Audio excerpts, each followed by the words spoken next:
Assalamualaikum warahmatullahi wabarakatuh. Perkenalkan, nama saya Ambu Angka, berasal dari kelompok 3, yang mana di sini akan membahas tentang analisis kinerja Dinas Energi dan Sumber Daya Mineral Provinsi Jambi dalam pemberlakuan Kota Tambang Batubara.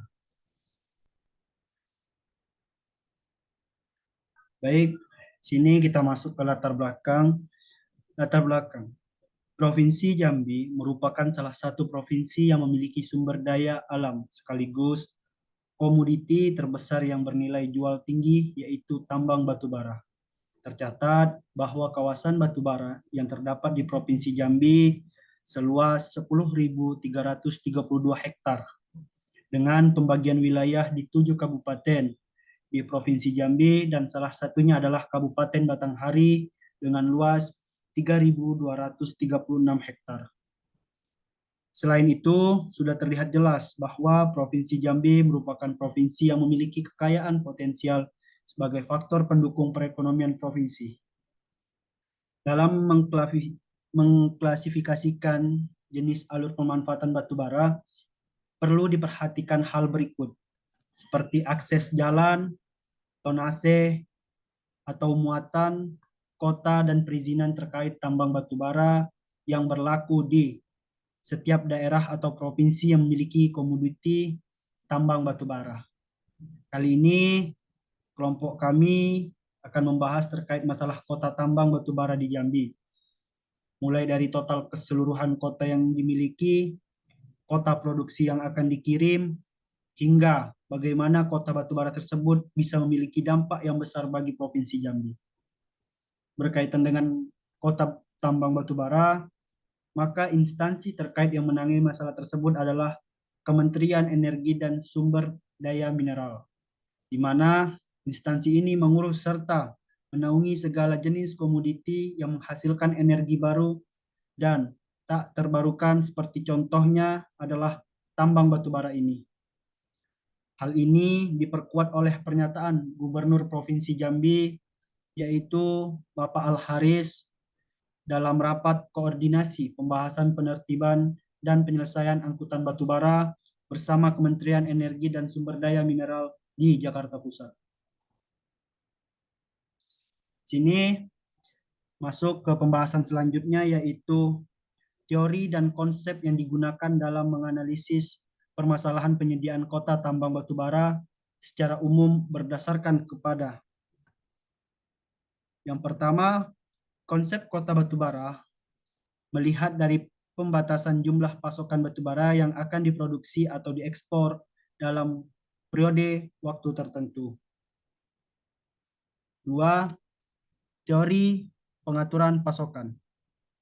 Kota batu bara digunakan untuk mengatur pasokan batu bara di pasar dengan membatasi jumlah produksi atau ekspor batu bara.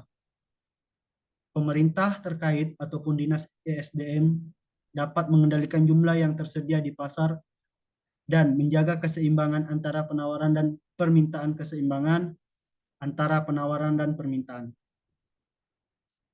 Tujuan utama dari pendekatan ini adalah menjaga stabilitas harga dan mencegah fluktuasi.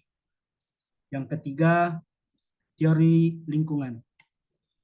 Pemerintah dapat menggunakan kota batu bara sebagai alat untuk melindungi lingkungan.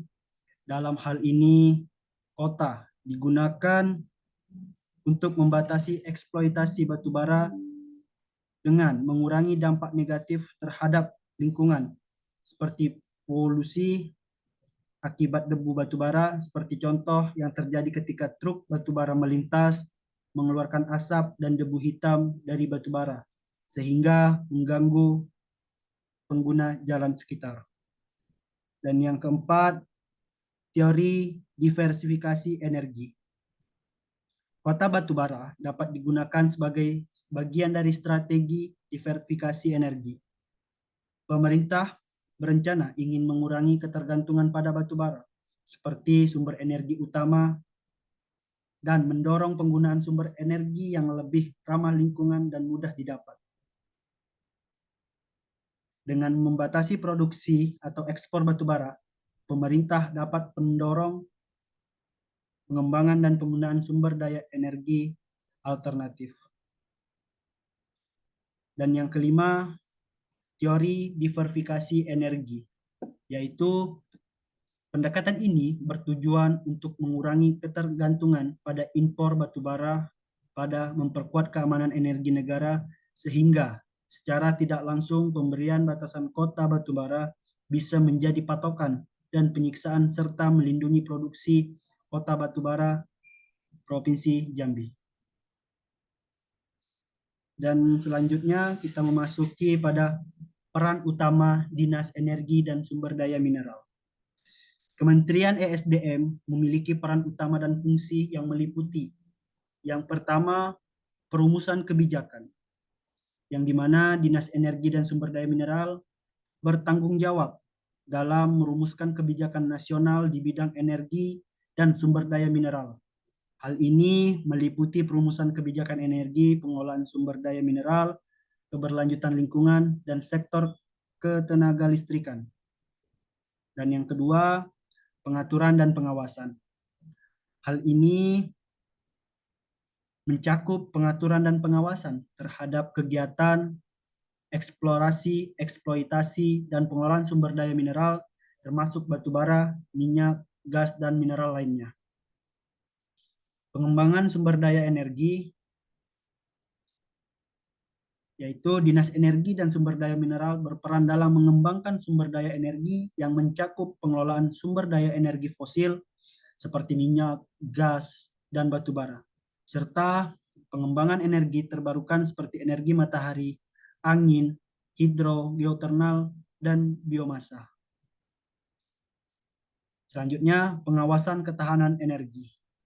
Dinas Energi dan Sumber Daya Mineral bertugas dalam memastikan ketahanan energi nasional yang melibatkan pengawasan pasokan energi, diverifikasi sumber energi, pengembangan infrastruktur energi, serta perencanaan dan pengelolaan krisis energi. Selain mengatur batu bara, Dinas Energi dan Sumber Daya Mineral juga dapat berkontribusi dalam mengatasi masalah ketersediaan kota batu bara dengan mendorong pengembangan energi terbarukan. Mereka dapat memberikan insentif dan dukungan kebijakan untuk investasi dalam energi terbarukan seperti tenaga surya, tenaga angin, biomasa.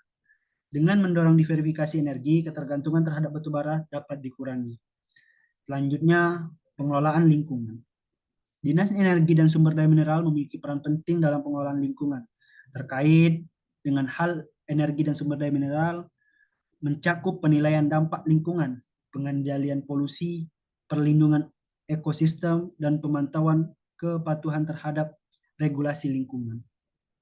Dan yang selanjutnya, penyuluhan dan pemberdayaan masyarakat.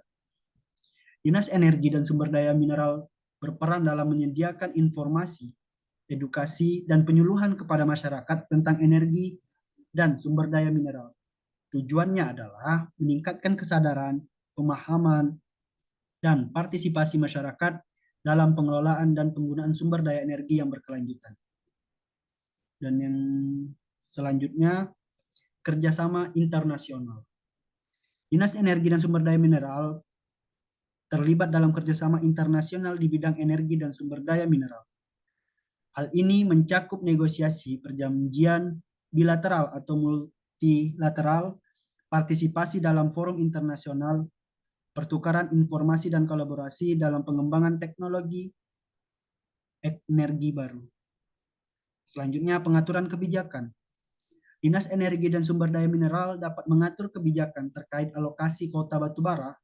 Mereka dapat menetapkan kota produksi batubara untuk setiap perusahaan tambang berdasarkan faktor seperti potensi cadangan, efisiensi produksi, dan kebutuhan pasar. Dengan mengatur kebijakan ini, Dinas ESDM dapat memastikan bahwa kota batubara didistribusikan secara adil dan efisien. Yang selanjutnya, monitoring dan pengawasan. ESDM dapat melakukan monitoring dan pengawasan terhadap aktivitas produksi batubara untuk memastikan bahwa perusahaan tambang mematuhi kota yang ditetapkan. Mereka dapat melakukan inspeksi rutin, pengukuran produksi, dan audit untuk memantau aktivitas tambang dan mencegah pelanggaran kota. Lanjutnya, pengendalian eksplor. Pengendalian eksplor batu bara dengan membatasi jumlah batu bara yang diizinkan diekspor. Hal ini dapat dilakukan untuk memprioritaskan pemenuhan kebutuhan domestik terlebih dahulu sebelum batu bara diekspor. Dengan mengatur ekspor batu bara, Dinas Energi dan Sumber Daya Mineral dapat menjaga ketersediaan pasokan dalam negeri dan menghindarkan kelangkaan. Penelitian dan inovasi energi sumber daya mineral mencari solusi alternatif dalam menghadapi masalah ketersediaan kota batubara. Mereka dapat mengalokasikan dana penelitian, menjalin kerjasama dengan institusi penelitian, dan mendorong pengembangan teknologi baru yang lebih efisien dan ramah lingkungan. Selanjutnya, analisis terkait penyediaan kota tambang batubara di Jambi. Berdasarkan pernyataan langsung dari Bapak Faizal selaku Kabid Pertambangan Jambi, bahwa jumlah produksi kota batubara secara keseluruhan yang dihitung mulai dari Januari hingga Maret 2023 sebanyak 3,7 juta ton dengan total bersih kota produksi batubara Provinsi Jambi sepanjang tahun 2023 maksimal sebesar 30 juta ton per tahun. Serta berdasarkan hasil wawancara terkait penambahan kota batubara, Jambi berkisar pada rentang tahun 2020, 2021, 2022, dan 2023. Ini sempat mengalami peningkatan sebesar 3 kali lipat dengan alasan harga nilai jual batu bara tengah naik.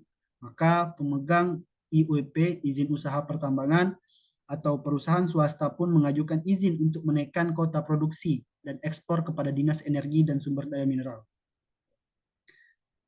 Selain itu, sedikit informasi terkait dengan jumlah kota untuk muatan satu mobil truk adalah sebesar 8 ton per mobil.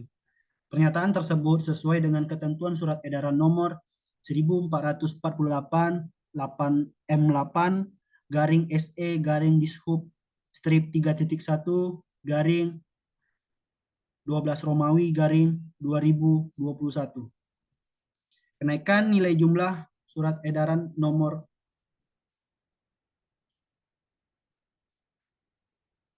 produksi batubara dapat dinaikkan lebih dari 30 juta ton per tahunnya. Sehingga jika dirupiahkan, maka Provinsi Jambi mendapatkan sekitar 163 triliun dengan total kota yang diberikan ESDM adalah sebesar 17,3 juta per ton berdasarkan data Minerba November 2022.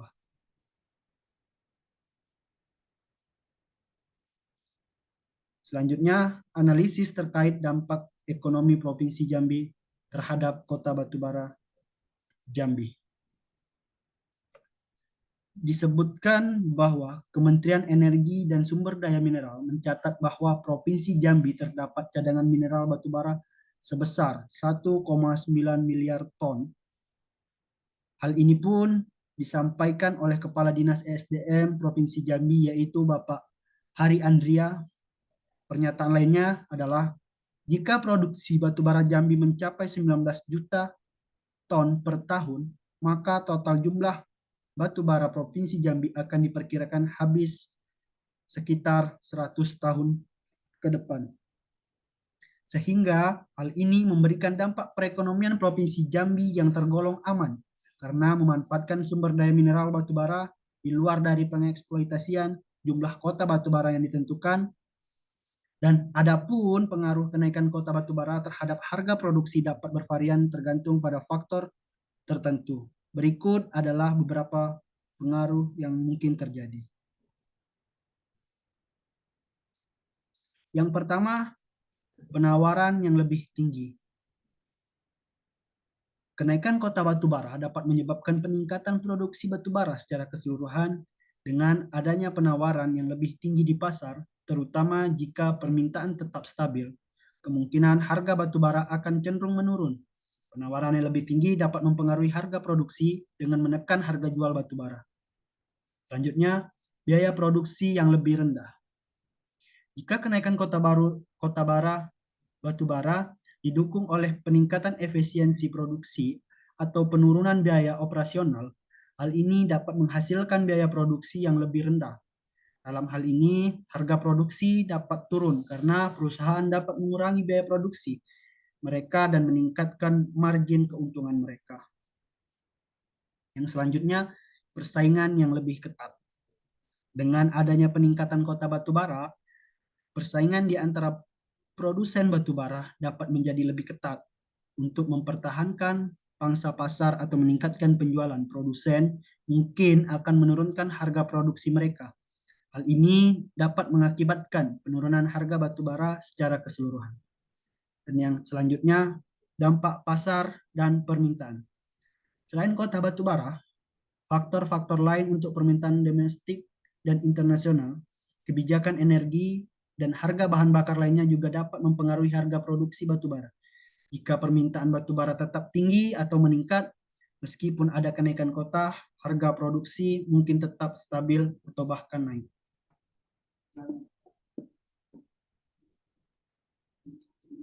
Selanjutnya, identifikasi masalah terkait kota batubara Jambi.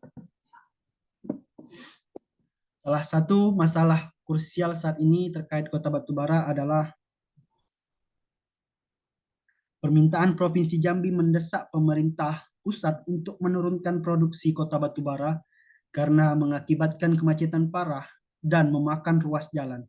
Seperti yang disampaikan oleh Bapak Wali Kota Syarif Hasyah dan menetapkan Perda Nomor 4 Tahun 2017 tentang penyelenggaraan lalu lintas dan angkutan jalan di Kota Jambi, serta Keputusan Wali Kota Jambi Nomor 54 Tahun 2023 tentang pembentukan tim terpadu penertiban lalu lintas angkutan jalan. Wali Kota Jambi menilai bahwa pemerintah pusat harus menurunkan kota batubara Jambi agar kendaraan muatan batubara tidak menimbulkan kemacetan di Kota Jambi, serta alasan karena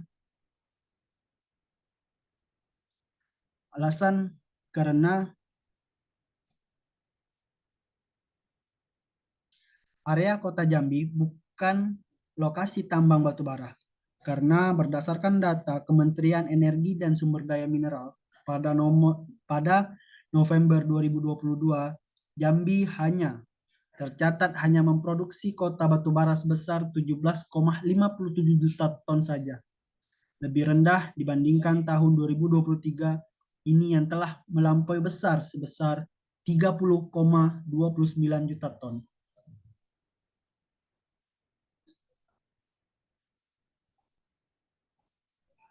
Identifikasi bentuk kerjasama atau afiliasi terkait Kota Batubara Jambi.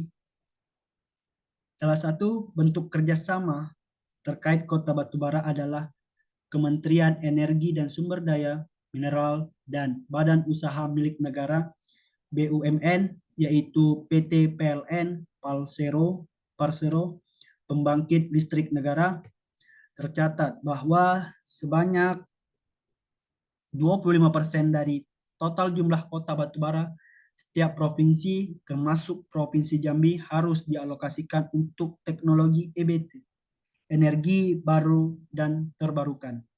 Hal ini tergantung pada siaran pers Kementerian Energi dan Sumber Daya Mineral nomor 136 pers garing 04 garing SJI garing 2023 tanggal 24 Maret 2023. Selain itu, terdapat dua anak perusahaan PT PLN Batubara yang pernah bekerja sama dan beroperasi di Jambi, yaitu PT Bangun Persada Jambi, Energi yang beralokasi di Kecamatan Pauh, Kabupaten Sarolangun. Perusahaan ini bergerak untuk memenuhi kebutuhan pembangkitan listrik tenaga uap PLTU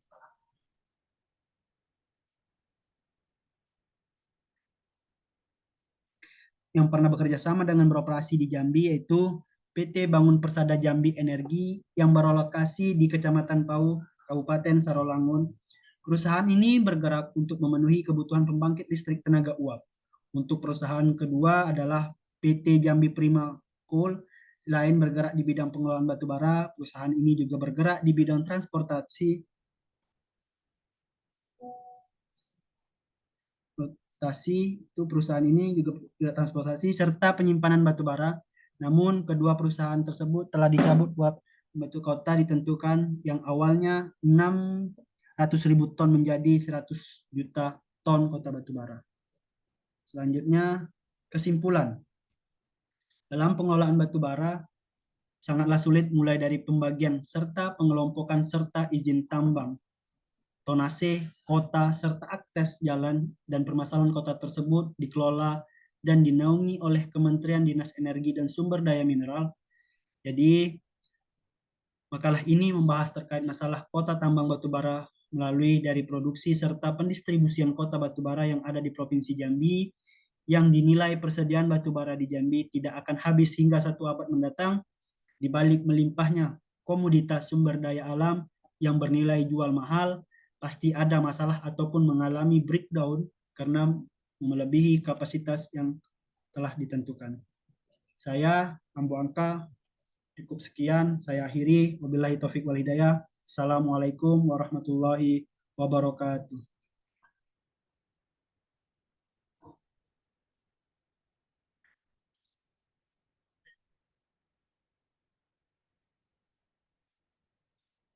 Jeda.